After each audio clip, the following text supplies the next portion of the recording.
Hello, Ravi. Hello, Anita. How are you today? I'm doing great, thank you. That's good to hear. In our previous episode, we learned about work at height English.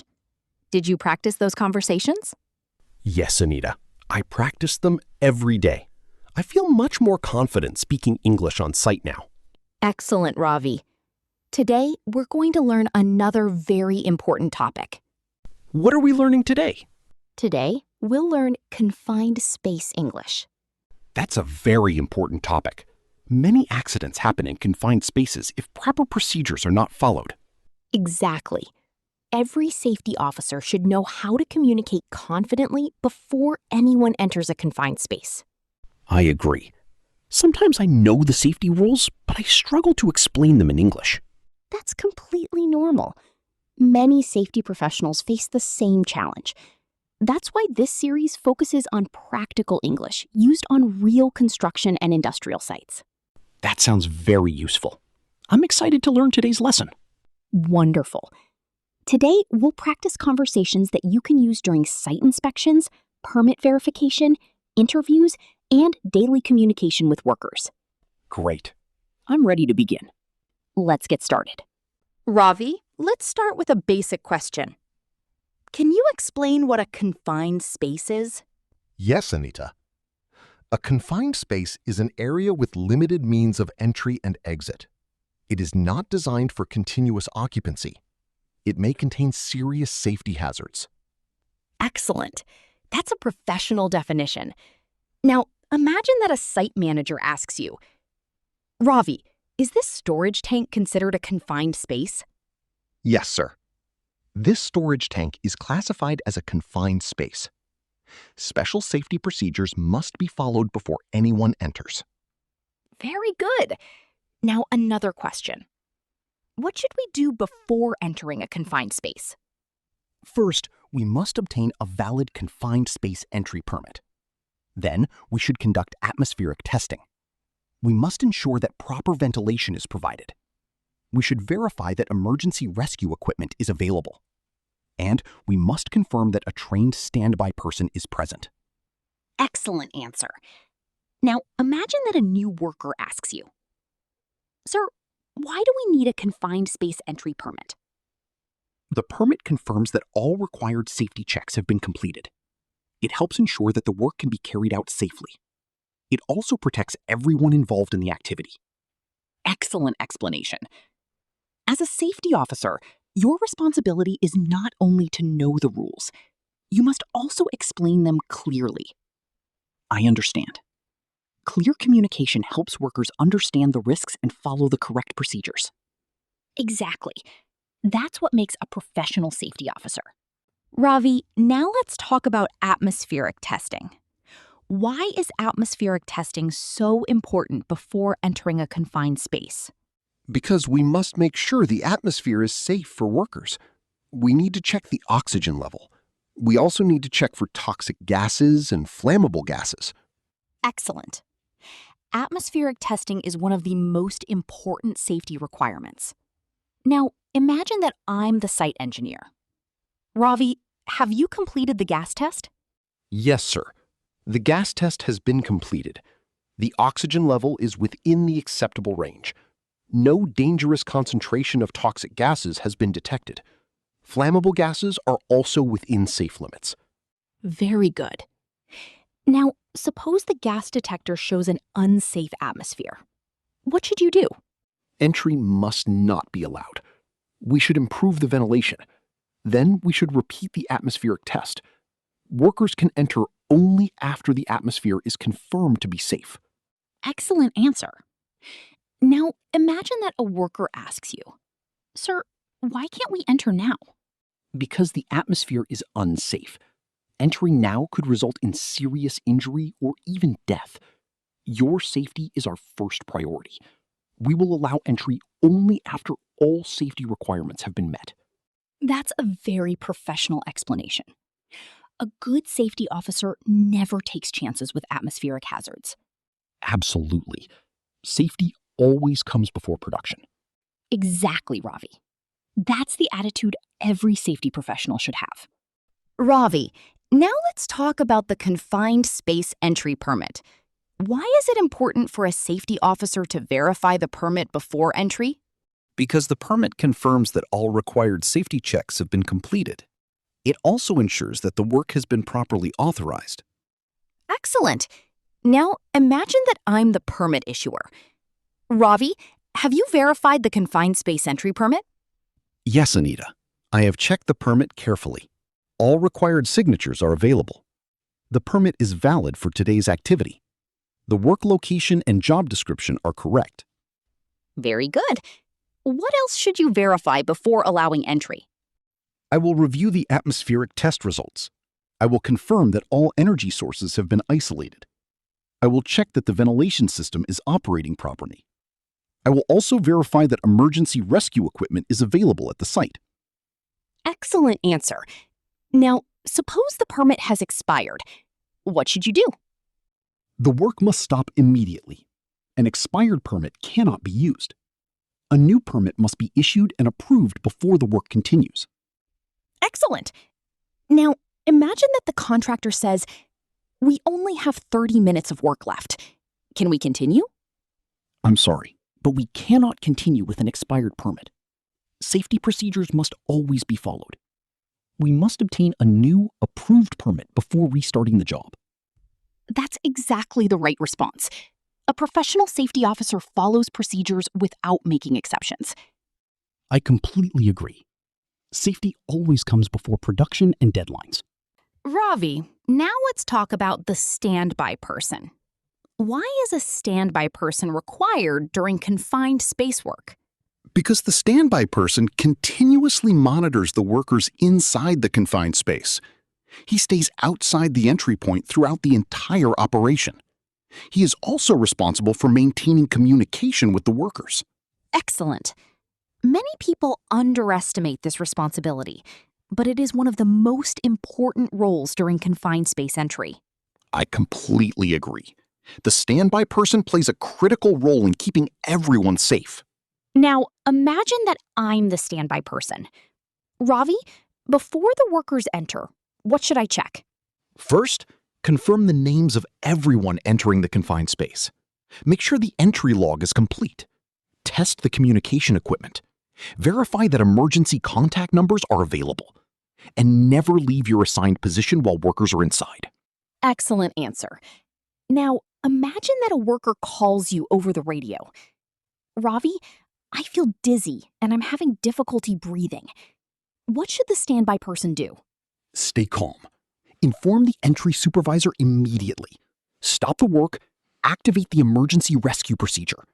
Do not enter the confined space unless you are part of the trained rescue team. Excellent.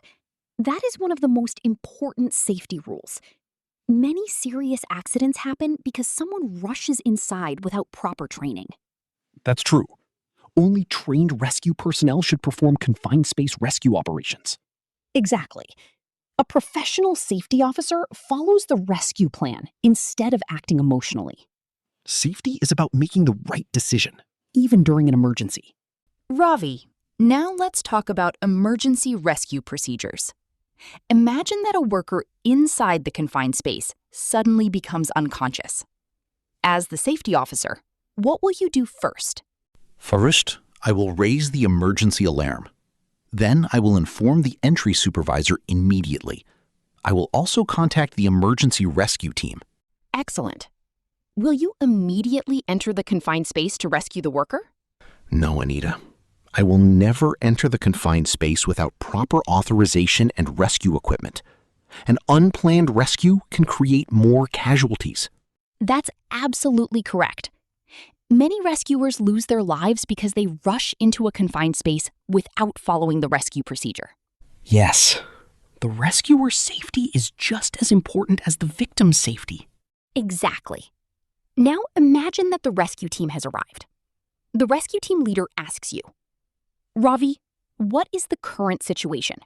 One worker is unconscious inside the confined space. The standby person reported the incident immediately. The entry permit is available. The latest gas test records are ready for review. Rescue equipment has already been positioned near the entry point. Excellent. Now the rescue team leader asks another question. Has the atmosphere been tested again? Not yet. We must perform another atmospheric test before starting the rescue operation. We should never skip safety checks, even during an emergency. Excellent answer. Good communication during an emergency helps everyone stay calm and work safely. I agree. Clear communication and proper planning can save lives. Ravi, let's practice some interview questions. Imagine that you're attending an interview for the position of safety officer. The interviewer asks you, what is a confined space? A confined space is an area with limited entry and exit. It is not designed for continuous occupancy. It may contain hazardous atmospheres or other serious hazards. Excellent definition. Now the interviewer asks, why is a confined space entry permit important? The permit confirms that all required safety precautions have been completed before entry. It ensures that atmospheric testing, isolation, ventilation, communication, and emergency rescue arrangements are in place. Very good. Next question. What are your responsibilities as a safety officer before allowing confined space entry? I verify the confined space entry permit. I ensure that atmospheric testing has been completed. I verify that all energy sources have been isolated. I check the ventilation system. I confirm that the standby person and rescue team are ready. I also make sure that every worker is wearing the required PPE. Excellent answer. Last interview question. Can workers enter a confined space without atmospheric testing? No. Atmospheric testing is mandatory before entry. Workers must never enter a confined space until the atmosphere has been confirmed to be safe. Excellent, Ravi. Those answers are professional, confident, and exactly what interviewers expect from an experienced safety officer. Thank you, Anita. I'll continue practicing these answers every day. Ravi, let's practice a real site situation. Imagine that a maintenance team is preparing to enter a storage tank. As the safety officer, you arrive at the work location. What will you check first? First, I will verify the confined space entry permit. Then I will review the atmospheric test report. I will make sure the ventilation system is working properly. I will confirm that the standby person is at the entry point. Finally, I will check that the rescue equipment is ready for use. Excellent. Now, imagine that you notice a worker trying to enter the confined space without authorization. What will you say? Excuse me. Please stop. You are not authorized to enter the confined space. The entry permit has not been approved yet. Please wait until all safety requirements have been completed. Very professional. Now, suppose the worker says, "Sir, I only need 2 minutes to place my tools inside." How would you respond? I'm sorry, but the permit procedure applies to everyone. No one is allowed to enter without authorization. Even a short task can become dangerous inside a confined space. We must follow the correct safety procedure every time. Excellent answer. That's exactly how a professional safety officer should communicate. Thank you. I understand that following procedures protects everyone on site. Absolutely. Good communication and strong leadership are essential for every safety professional. Ravi, let's practice one final real site scenario. Imagine that you're conducting your morning safety inspection. You arrive at a confined space work location. The workers are already inside the vessel, but you notice that the standby person is missing. What will you do? First, I will stop the work immediately. Then I will inform the entry supervisor. No confined space work should continue without a standby person. Excellent. Now, speak to the workers in English. Everyone, please stop work immediately. The standby person is not at the entry point. This activity cannot continue without proper supervision. Please exit the confined space safely. We will restart the work after all safety requirements have been completed. Very good.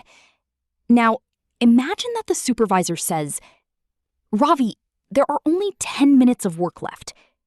Can we continue?" I'm sorry, sir. We cannot continue. Safety procedures must be followed at all times.